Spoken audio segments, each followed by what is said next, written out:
માલનું મંડાળ 5 ગામનો સીમાડો જ્યાં માં મેલડીનું સાનિધ્ય આવ્યું પુરાતનની વાવ એટલે વાવે વિહામો લેવા માટે થોડીક વાર બળદગાડું ઊભું રાખ્યું છે.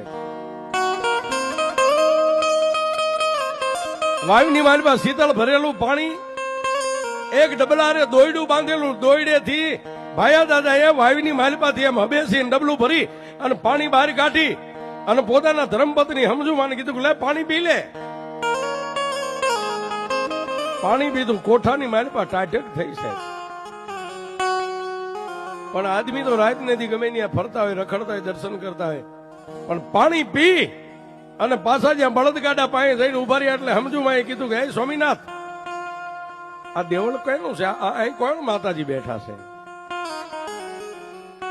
એટલે ભાઈ દાદાએ કીધું ગાંડી તને ન ખબર હોય આને જેને માળવાળી મેલડી કે છે દુનિયામાં જગ જાહેર માતા છે માળવાળી મેલડી બેઠા છે.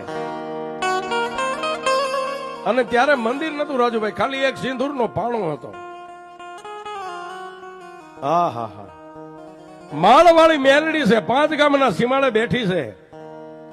પણ સાહેબ હમજુમાં એ મેલડીના પથ્થરના સિંદૂર વાળા પથ્થર સામે આમ નજર કરીને આંખની માલપાથી બોર બોર જાવડા ઊંડા પડી ગયા કે મેલડી માલડી મેં કોઈ દી ખાતરી નથી કરી પણ મેં વાત સાંભળી છે કે જગતની માલપા માળા હારી જાય ને છેલ્લે મેરા ચરણે જાય જીતી જાય.